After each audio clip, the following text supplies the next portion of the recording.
이 본문의 말씀은 예수님이 유아기 때에 일어난 일입니다. 마태복음에서만 보여주는 유일한 장면입니다. 동방으로부터 박사들이 예루살렘으로 들어와서 유대인의 왕으로 나신 이가 어디 계시냐 물었습니다. 헤롯 대왕은 심히 분노했습니다. 그가 그 박사들을 베들레헴으로 보내면서 말을 했습니다. 가서 아기에 대하여 자세히 알아보고 찾거든 내게 고하여 나도 가서 그에게 경배하게 하라. 헤롯 대왕이 동방의 박사들을 추격하지 않은 것은 그의 치명적인 실수였겠지만 그 실수는 오직 하나님의 보호하심으로 인해서 일어났습니다. 헤롯 대왕 그는 아기 예수를 죽이려 했습니다. 동방의 박사들은 아기 예수를 배웠고 경배했습니다. 그리고 그들은 헤롯에게로 돌아가지 않았고 다른 길을 통하여서 자신들의 나라로 돌아갔습니다. 헤롯은 자신이 속은 줄을 알고는 베들레헴에다가 군대를 보내어서 2살 아래로 다 죽여버렸습니다. 당시 베들레헴 인구를 통해서 살펴보게 되면 대략 20명에서 30명의 어린 아기들이 살해당했을 것이라고 생각합니다. 요셉 역시 주의 사자로부터 지시를 받아 아기와 그의 어머니와 함께 애굽이라는 곳으로 피신하게 되었습니다. 이 시대에 애굽의 알렉산드리아라는 곳에서만 유대인들은 수만 명이 살고 있었습니다. 그래서 애굽으로 피신을 했다면 그곳에서 아기 예수를 찾는다라고 하는 것은 불가능한 일이었습니다. 이제 헤롯 대왕이 죽자 요셉 가족은 다시 유대 지경으로 들어가려고 했습니다. 하지만 유대 지경에는 헤롯 대왕의 아들이 통치하고 있었기 때문에 하나님의 지시를 받아서 갈릴리로 가되 나사렛이라는 곳으로 가서 살게 됩니다. 우리는 이제 질문을 해보겠습니다. 이 사복음서들에서 그중에 하필인 마태복음에서만 선택적으로 이 본문을 기록하여서 우리에게 전해주고 있습니다. 그렇다면 이 유일한 본문은 우리에게 무슨 말씀을 전해주려고 하는 것이겠습니까? 하나님의 아들이 아브라함과 다윗의 계보를 통해서 임하신다. 그 아들은 성령으로 마리아를 통해서 출생하신다. 그리고 그 아들은 예루살렘이 아니라 베들레헴에서 출생하신다. 이제 그 아들은 애굽으로 가셨다가 거기서 나오신다. 그리고 유다가 아니라 갈릴리의 나사렛이라는 동네에서 사신다. 이게 지금까지의 말씀입니다. 특히 이 본문에서 확인하게 되는 내용은 요셉 가족이 헤롯의 추격을 피해서 애굽으로 갔다가 갈릴리로 이동한다는 것입니다. 이제 구체적으로 이 본문이 어떤 사실을 드러내고 있는지 살펴보도록 하겠습니다. 무엇보다도 예수님은 헤롯 왕의 적대감을 받는다 그 사실을 볼 수 있습니다. 본문 16절 말씀에서 헤롯을 어떻게 표현해내고 있습니까? 심히 노하여라고 말씀하고 있습니다. 심히 노했다. 이게 이제 정말 위험한 상태를 나타내는 말씀입니다. 심히 노하게 되면 도대체 어떤 상태이겠습니까? 좌우 앞뒤 분별력을 잃었다라고 하는 것이고 자신만의 세계에서 벗어나지 못한다라고 하는 의미인 것입니다. 그래서 어떻게 했지요? 베들레헴과 그 지경 안에 있는 남자 아기들 2살부터 그 아래로 다 죽였다라고 말씀하고 있습니다. 그 심히 노함이 사실상 데려간 목적지는 하나님의 심판 앞이었습니다. 그는 차라리 태어나지 않았더라면 더 좋을 뻔했습니다. 회개할 기회를 상실한 자들이 가는 길은 정말 치명적인 것입니다. 그렇다면 예수님이 왕으로 오시니까 분명히 누군가와 부딪히는 일이 일어나게 되었습니다. 누가복음에서 아기 예수가 출생을 하고 정결 예식을 위해서 예루살렘으로 올라갔을 때에 시므온이 예언을 했습니다. 보라, 이는 이스라엘 중에 많은 사람을 패하거나 흥하게 하며 비방을 받는 표적이 되기 위하여 세움을 받았고 또 칼이 네 마음을 찌르듯 하리니 이는 여러 사람의 마음의 생각을 드러내려 함이니라. 이렇게 예언을 했습니다. 예수님께서 이 땅에 오시니까 무슨 일이 일어났습니까? 바로 적대감, 미움, 실족함이 일어났습니다. 즉 예수님은 분명히 우리의 인생에 무언가를 주장하신다라는 사실입니다. 왜 헤롯 대왕이 소동했고 심히 노했습니까? 그 이유는 그가 왕이었기 때문입니다. 그런데 내가 왕인데 다른 왕이 온다고 했습니다. 왕이 오신다. 그 왕이 내 곁에 오신다. 그렇다면 나라는 사람에게는 소동이 일어나게 되어 있습니다. 그게 성경이 전하는 원칙입니다.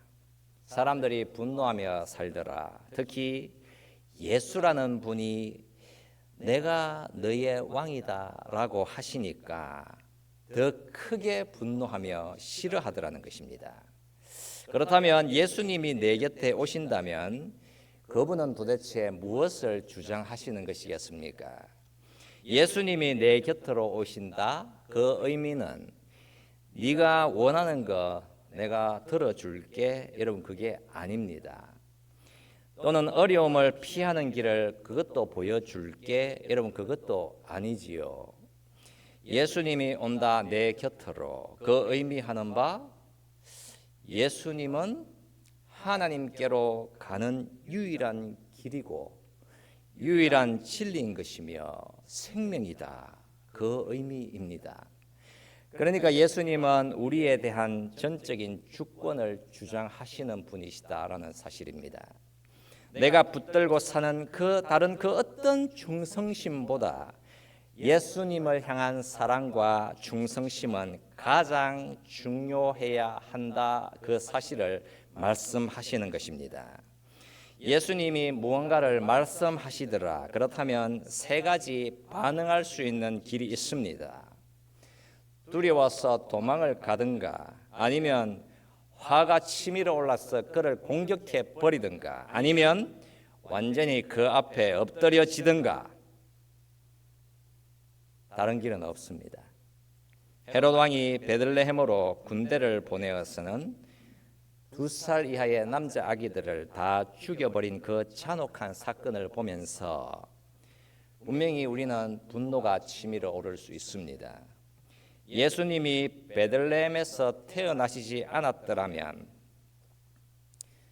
그리고 동방의 박사들이 예루살렘으로 가는 일이 없었더라면 예수님이 이 세상에 그냥 다른 방식으로 오셨더라면 이런 다양한 그랬더라면이라는 가능성을 적용하게 됩니다. 사람들의 바램이겠지요. 이 본문을 들여다보는 사람들의 아픈 마음이지 않겠습니까? 우리가 한 가지 정말 중요한 사실을 기억할 필요가 있습니다. 예수님이 이 땅에 오신다. 그 오심이 가장 강력한 충격을 가지고 있는 것입니다. 이런저런 다른 소식들이 충격이 아니라 예수님이 이 땅에 오신다. 그게 가장 큰 충격인 것이며 우리의 인생에 임한 가장 강력한 지진인 것입니다. 예수님이 내 곁에 오신다. 그렇다면 이제 나의 모든 것은 다 변하게 되어 있습니다. 2012년 12월 14일 그날에 커네티컷주 뉴타운의 샌디욱 초등학교에서 20살 된 아담 란자가 총기를 난사하여 20명의 아이들 그리고 6명의 어른들이 목숨을 잃었습니다. 제가 스크랩에 해둔 내용은 CNN에서 그날 가장 먼저 달려간 소방관 레이 콜보라고 하는 사람의 반응이었습니다. 그가 그곳에서 결코 잊을 수 없는 한 가지 이미지가 있었다고 했습니다. 그의 뇌리 속에서 떠나지 않는 하나의 그림, 그게 무엇이었을까요? 그 학교에서 발에 총을 맞고 병원으로 후송되는 한 여자도 보았지만 그것도 아니었다고 합니다. 학교 안에 누군가의 피로 얼룩진 곳을 떠나가는 경찰관들도 보았지만 그것도 아니었습니다. 소방관 콜보의 머리를 떠나지 않고 그 머리에 계속해서 출몰해대던 그림은 바로 바깥에서 줄 서서 기다리고 있던 부모님들의 모습이었습니다. 학교 바깥 수백 피트 떨어진 곳에서 발을 동동거리면서 자신의 아이들을 데려가기 위해서 바깥에서 간절히 기다리고 있었습니다. 그가 이런 말을 했습니다. 아이들이 거리로 하나씩 나오기 시작했을 때 그 아이들은 서로의 손을 잡고 있었습니다. 부모들이 자신들의 아이를 확인하기 시작했습니다. 잠시 후 부모들은 자신의 아이임을 사인하고는 서둘러 그곳을 떠났습니다. 그리고 그가 계속해서 말을 했습니다. 이제 그곳에는 오랜 시간 배회하는 사람들이 있었습니다. 그때 우리는 깨닫기 시작했습니다. 그들은 아마도 이곳을 떠나지 못할 것이라고. 그들은 잠시 후 확인하게 될 터인데 이제 그들은 자신들의 아이의 손을 잡지도 못하고 그 아이를 안아주지도 못하고 그들과 함께 집으로 가지 못할 것입니다.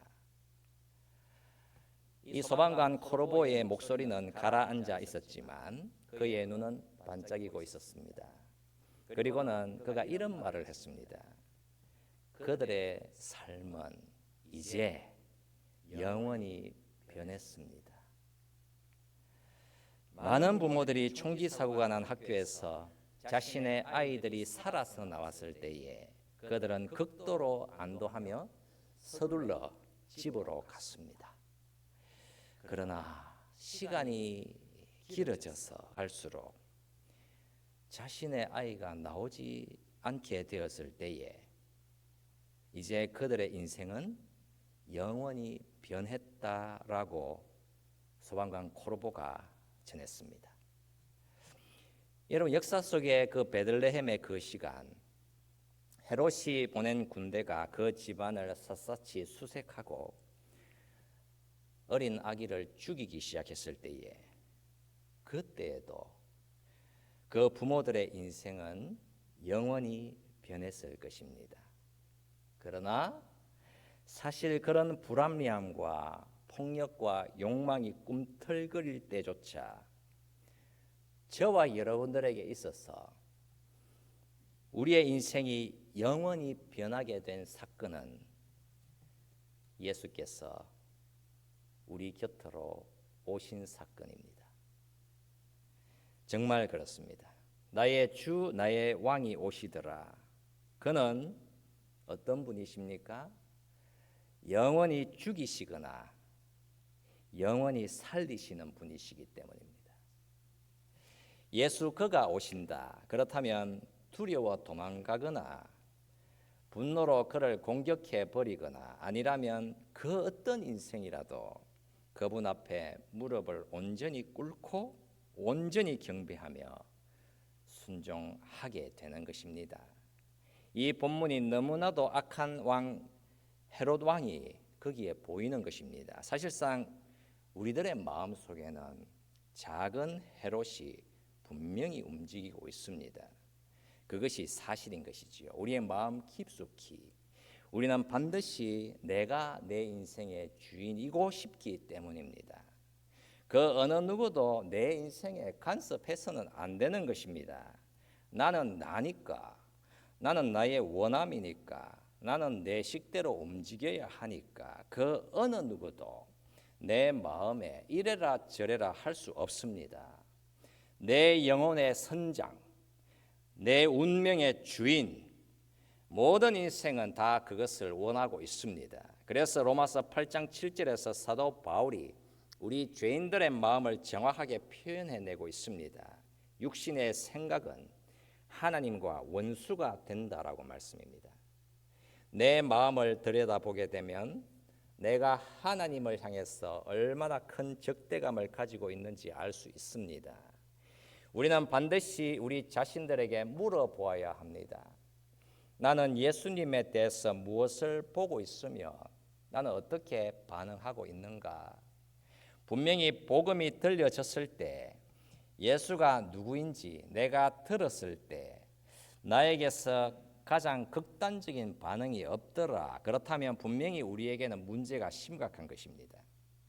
우리가 예수 믿는 그리스도인이라고 한다면 그 의미가 우리가 이제야 비로소 하나님과 화목하게 되었다라고 하는 현실인데 그 현실 앞에서 내 안에서 늘 나를 움직이고 나를 길들이고 있던 이런저런 분노와 하나님을 향한 적대감이 여전히 자리를 잡고 있는가 물어보아야 하는 것입니다. 간혹 고백할 때가 있습니다. 오 하나님, 나는 절대로 이것을 잊지 않겠습니다. 정말 기억하고 살겠습니다. 또는 오 주님, 내 두 번 다시는 그런 어리석은 일은 절대로 하지 않겠습니다라고 다짐할 때가 있습니다. 그러나 어떻습니까? 또다시 잊어버리고 기억조차도 안 하고 살며 두 번 다시 안 하겠다던 것도 금방 또다시 행하면서 살더라는 것입니다. 여러분 무엇입니까? 어떤 상태이지요? 내 심령 속에 여전히 작은 헤롯이 머물고 있다라고 하는 사실인 것입니다. 여전히 우리의 심령에 나의 위험한 무언가가 내 안에서 왕노릇을 하고 있다. 우리의 신념 속에는 마치 하나님이 없기를 희망하면서 살고 있습니다. 하나님이 내 곁에 없었으면 좋겠다라고 생각합니다. 그런 세상을 살고 싶어 합니다. 예수님이 이 땅에 오신다. 그분이 내 곁으로 오신다. 그분이 내 인생의 왕이심을 선포하신다. 그렇다면 이제부터 저와 여러분들의 모든 것은 영원히 변하게 되는 것입니다. 본문 23절 말씀을 보게 되면 요셉 가족은 나사렛이라는 동네에 가서 살게 됩니다. 우리가 이 이동을 주의 깊게 살펴야 합니다. 이 이동이 무엇을 의미하는 것인가 물어야 하는 것이지요. 요셉과 마리아는 어디에서 자라고 성장을 했습니까? 이들은 갈릴리에서 자랐습니다. 그런데 이들은 어디에서 살고 싶어 했습니까? 여러분 이 움직임을 잘 보아야 하는 것이지요. 이들이 애굽에 있을 때에 하나님이 사자를 보내어서 이스라엘 땅으로 가라고 했습니다. 그래서 이들은 이스라엘 땅으로 들어갔습니다. 본문 22절 말씀을 한번 볼까요? 그러나 아켈라오가 그의 아버지 헤롯을 이어 유대의 임금됨을 듣고 거기로 가기를 무서워하더니 꿈에 지시하심을 받아 갈릴리 지방으로 떠나가. 여러분 이 말씀에 어떤 사실이 숨어 있습니까? 요셉 가족은 애굽에서 이스라엘 땅으로 들어갔고 어디로 가장 먼저 가려고 했습니까? 그들은 유대 땅으로 가려고 했습니다. 이것이 그들의 원래의 계획이자 원함이었습니다. 이스라엘의 지도를 여러분이 그림을 그려보게 되면 북쪽은 갈릴리, 가운데는 사마리아, 남쪽이 유다입니다. 요셉은 유대 땅에서 살려고 했습니다. 그러니까 그들은 예루살렘으로 가려고 했던 것입니다. 그곳에는 헤롯 왕의 아들 아켈라오가 통치하고 있었는데 하나님이 그곳에 가지 말고 갈릴리로 가라고 하셨고 그들은 갈릴리의 나사렛이라는 동네에 살게 됩니다. 그렇다면 질문을 하나 해보면 왜 요셉 가족은 유대 땅에서 살려고 했겠습니까? 왜 갈릴리에는 가지 않으려고 했겠습니까? 우리는 그 이유를 요한복음에서 분명히 발견할 수 있습니다. 빌립이 나다나엘을 만나서는 우리가 메시아를 만났다고 했습니다. 그때 나다나엘이 뭐라고 했습니까? 나사렛에서 무슨 선한 것이 날 수 있느냐라고 반문했습니다. 여러분 지금 어떤 상황입니까? 유대 땅의 모든 사람들이 갈릴리를 경멸하고 살았습니다. 갈릴리는 멸시되었던 것입니다. 그래서 요셉 역시 유대 땅에서 살려고 했습니다.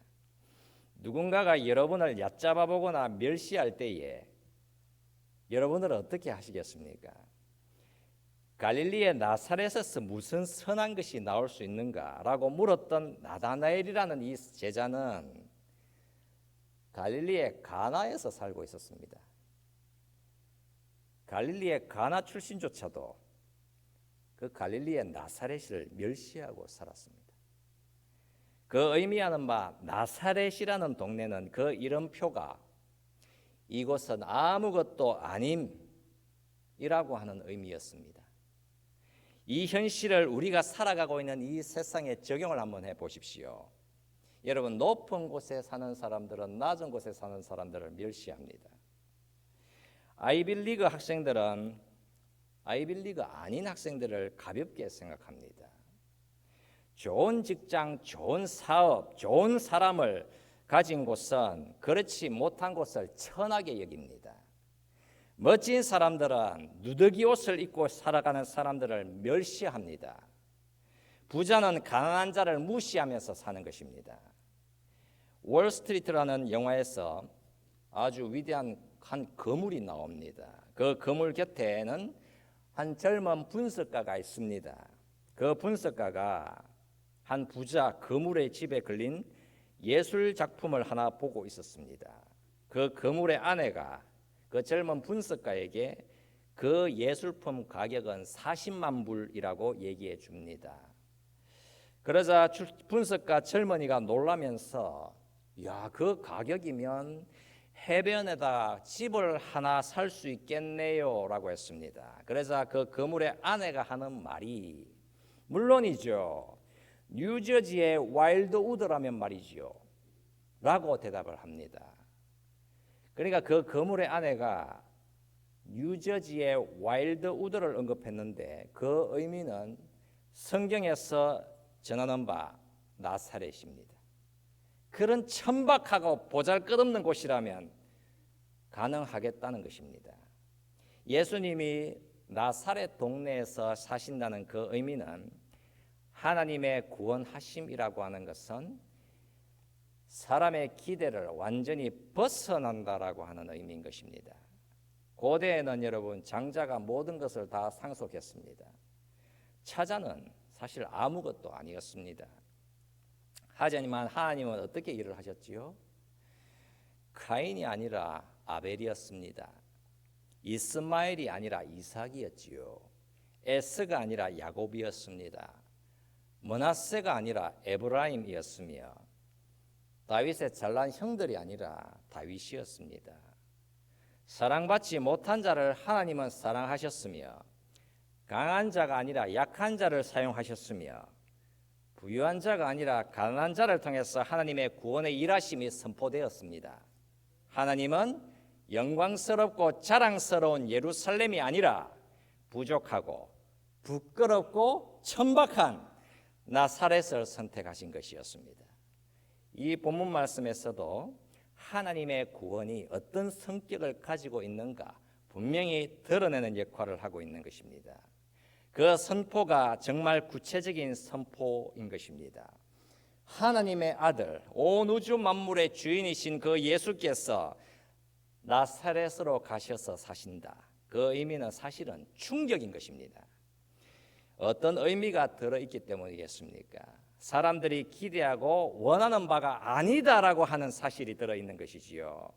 내가 온 이유는 하나님을 만날 수 있도록 내가 너에게 힘을 좀 보태어 줄게라고 말씀하시는 것이 아니었습니다. 너희의 힘으로는 가능하지 않기 때문이다. 내가 너를 구원해낼 거야. 네가 무엇을 어떻게 하느냐가 아니라 내가 무엇을 어떻게 행하는 것으로 너를 구원해낼 거야. 오직 은혜로만 너를 살려낼 것이야. 너는 너의 불가능성을 인정할 수 있겠니? 그 선포를 하시는 것입니다. 여러분, 하나님은 능력 많은 자를 통해서가 아니라 약하고 낮은 자들을 통해서 일을 하시는 것입니다. 여러분들이 나는 아무것도 없어, 나는 너무나도 평범해, 나는 할 수 있는 게 아무것도 없어 라고 한탄을 할 수는 있겠지만 하나님은 그런 우리들을 통해서 일을 하시는 것입니다. 세상의 기준, 능력 많고 가진 것 많고 똑똑한 자가 무엇을 잘 이루어내는가를 들고 교회에다 적용하려고 하면 우리는 복음의 반역자로 살아가게 되어 있는 것입니다. 이제 한 가지만 살펴보도록 하겠습니다. 여러분, 이 본문에 담겨져 있는 정말 중요한 사실을 보기 위해서 우리의 눈은 정말 분명한 지점을 향해야 합니다. 그 지점이 본문 15절 말씀입니다. 거기를 다시 한번 보겠습니다. 헤롯이 죽기까지 거기 있었으니 이는 주께서 선지자를 통하여 말씀하신 바 애굽으로부터 내 아들을 불렀다 함을 이루려 하심이라. 지금 마태복음의 저자 마태는 이 구절을 보여주므로 우리를 어디로 데려가려고 하는가 물어야 하는 것입니다. 마태가 구약 성경 한 곳을 인용하고 있습니다. 그 말씀이 애굽으로부터 내 아들을 불렀다이고 이 말씀이 이루어졌다라고 선포하고 있습니다.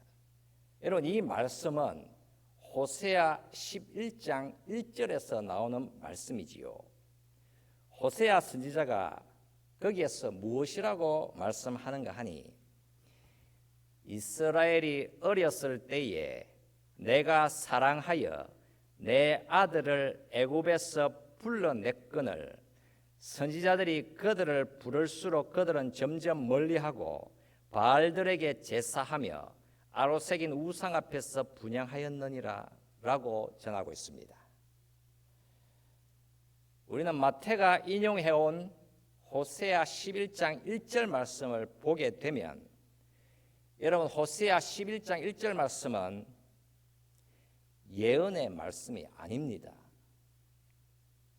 그래서 당황할 수도 있습니다. 호세아 11장 1절 말씀은 결코 예언을 해놓은 말씀이 아니기 때문입니다. 그렇다면 왜 저자 마태는 호세아 11장 1절 말씀이 이루어졌다라고 말씀하겠습니까? 호세아 선지자가 전하는 사실이 무엇인가? 여러분, 그걸 살펴야 하는 것입니다. 호세아 선지자가 내 아들을 애굽에서 불러냈거늘 이라고 할 때에 호세아 선지자가 무엇을 전하는지 확인을 해야 하는 것입니다. 호세아 선지자는 출애굽에 대해서 말씀을 하고 있고 노예 상태에 있던 이스라엘의 구출을 말씀하고 있습니다. 그러니까 이미 지나간 과거의 역사였던 것입니다. 여러분, 그때 이스라엘은 애굽에 있었습니다. 모세를 통해서 그들을 그곳에서 끄집어 내었고 이스라엘은 가나안으로 들어갔다라는 사실을 말씀하고 있습니다. 저자 마태는 바로 이 역사적인 사건을 들고 와서 바로 이 사건을 예수님이 이 땅에 오심과 서로 연결을 시키고 있는 것입니다. 예수 그리스도 안에서 그 일이 이루어졌다는 것입니다. 그렇다면 저자 마태는 어떤 현실을 보아야 한다라고 도전을 하는 것이겠습니까? 하나님이 성경을 주시면서 이 성경에 도대체 무엇이 있는지 보라고 말씀을 하실 때에 우리는 이 성경을 어떤 눈으로 보아야 하는가? 여러분, 그거를 질문하고 있는 것입니다. 바로 여러분, 저자 마태가 보라는 대로 보아야 하는 것입니다. 마태는 과거의 출애굽 그 사건을 들고 예수 그는 도대체 누구냐? 그 질문을 하고 있는 것입니다. 여러분, 지금부터는 성경을 바라보는 눈이 완전히 새롭게 열려지게 됩니다. 제가 한번 공원에 갔습니다. 숲속 길을 가는 중에 너무나도 강력한 악취가 났습니다.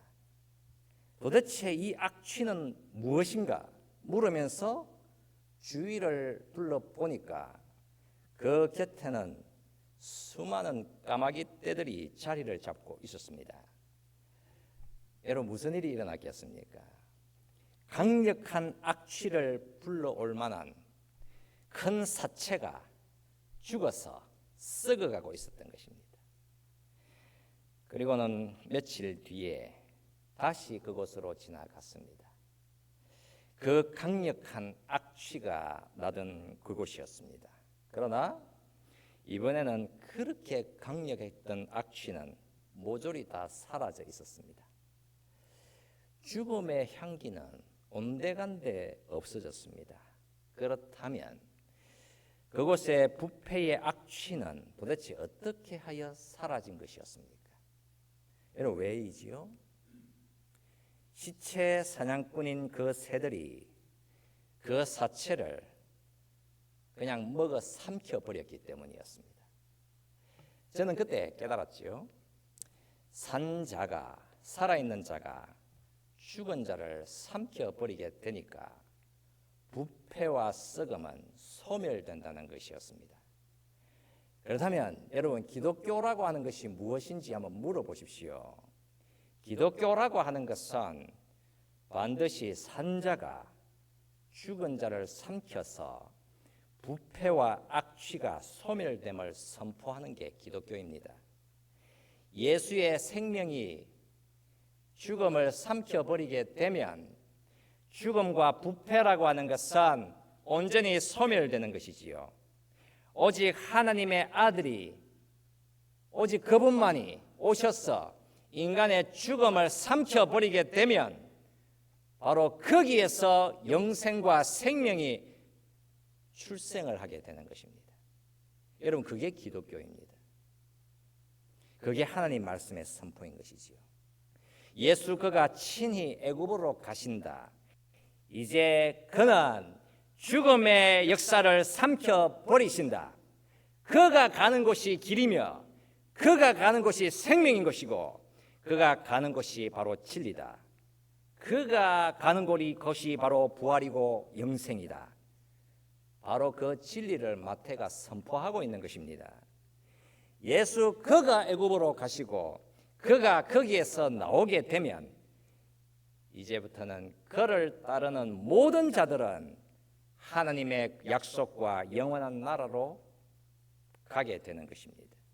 우리는 종종 성경을 잘못되게 적용하기도 하며 우리가 가지고 이 성경책을 마치 우리가 무엇을 어떻게 행하면서 살아야 하는가에 대한 말씀을 해주는 그냥 윤리 도덕 교과서로 받아들이기도 합니다.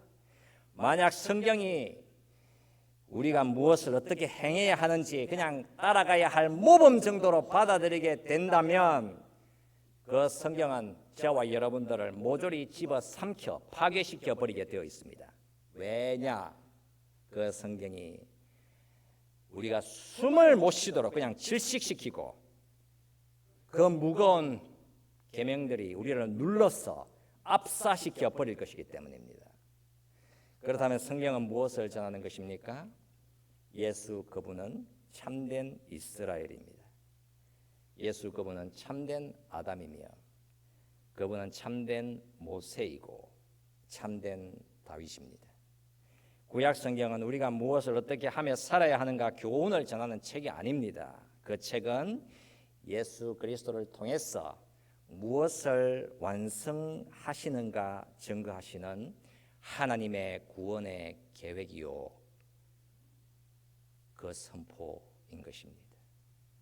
아담, 아브라함, 이삭, 야곱, 모세, 다윗, 욥, 에스더, 요나, 유월절, 십계명, 성막, 희생제사, 제사장, 왕, 성전, 그 모든 것은 전부 다 예수 그를 가리키고 있습니다. 출애굽에서 가장 중요한 사건은 유월절 어린 양이지요. 순전하고 완전한 예수 그를 통해서 죽음의 천사가 우리를 그냥 지나가는 것입니다. 여러분, 이 본문이 선포하고 있습니다. 성경은 우리에 관한 것이 아니라 예수 그분에 관한 것이다 라는 사실을 선포하고 있습니다. 우리 이 말씀을 생각하면서 같이 기도할 수 있도록 합시다. 우리를 죄와 사망의 노예에서 구원해내시기 위해서 예수께서 이 땅에 오신 것입니다. 그가 오심으로 인해서 우리의 어두움이라고 하는 것은 다 드러납니다. 그렇다면 우리는 우리의 죄를 회개하고 우리를 구원하러 오신 예수님을 간절히 믿고 의지해야 하는 것입니다. 우리의 심령에 하나님을 향한 원망과 적대감을 다 제거해버리고 예수라는 복음 안에서 우리가 참된 평강을 경험하고 역사와 생명의 주가 되신 그 예수 그리스도의 은혜를 찬송하게 되는 그런 존귀한 성도 되기를 사모하면서 우리 함께 같이 동성으로 기도하겠습니다. 살아계신 우리 하나님 아버지, 은혜를 감사합니다. 하나님, 우리에게 생명과 영원한 구원을 우리에게 주시